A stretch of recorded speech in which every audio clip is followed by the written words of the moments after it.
We got the car back here and the lads were straight over it, wheels off, have a good look underneath, on the ramp, and within half an hour it was on the dyno and we was doing power runs, and the car had only got 15, 20 miles on it. So yeah, we didn't waste any time getting involved with the car. What we're looking at today is the latest iteration from Honda of the new Civic Type R. From my perspective of having owned, driven and worked on every iteration of Type R that's ever been made, it's something really new.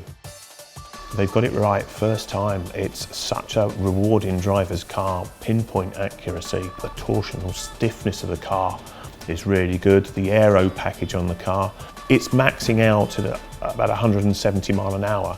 Because it's bouncing the limiter at that in 6th gear, it's pulling all the way to that. The whole package works with the car. And what it's seeing now with the Type R Challenge, with some of the top drivers going around some of the top motor racing circuits in the world and setting new front wheel drive lap records, it just speaks volumes, and this is a standard production car. We got it initially as our development car, because it's the latest version, we want to keep ahead of what's going on in the scene and can develop the software for remapping. We've been involved with software development from Ktuner right from the start with the car, so pretty much within a couple of months of having the car we was able to get into the ECU and start remapping them, which we wasn't able to do with the previous ones, and we can do live remapping on there. We've got full access to the whole ECU, and because we can do that, we're in a position to actually start tuning the cars to the mods that go on. We've got that thing running 420, 430 brake now, 1.8 bar, and it's been running that level of power now for a good 6 months.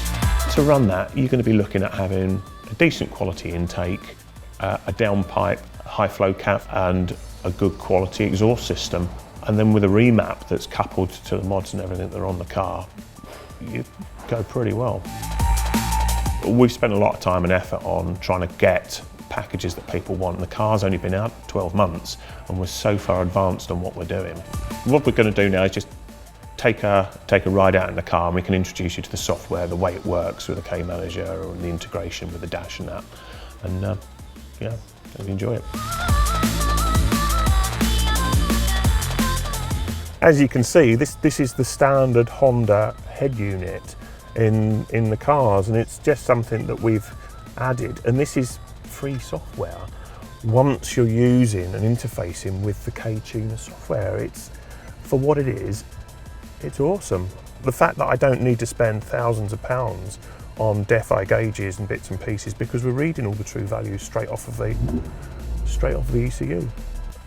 I'm in a position here that I can actually change not only the layout of the gauges, because we do have quite a wide selection of gauges we can use here, the switch layout. At the moment I'm using, say, this one.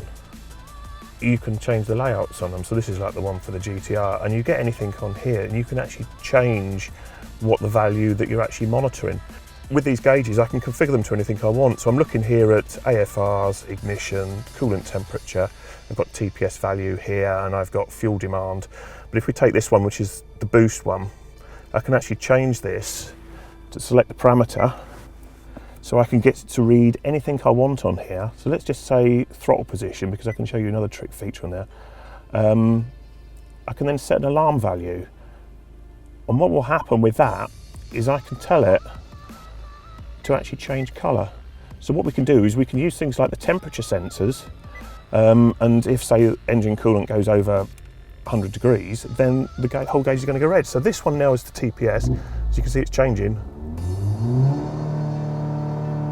It's gone red, which is quite a nice trick thing that we can do with it. So let's take it for a little drive, and you can see everything working as we go through the modes. And so I've set a limit on this at 25 psi, so you would see as soon as I hit that and go over it, that will flash red, and that's what we can use as the alarm functions on any of the other bits and pieces that we set on the gauges.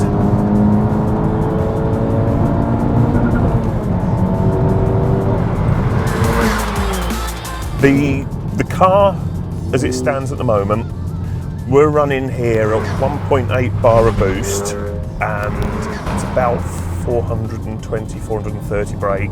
We're running the Venturi intake on here at the moment. We've got the Miltech Road Plus, so it's the fully silenced exhaust system with 3 silencers in it. And it's 3-inch all the way through from the bottom of the downpipe. But even though it's the Road Plus with the DK, it does sound quite roary. It's like, as you can, it's quite a nice sort of roary deep tone with it.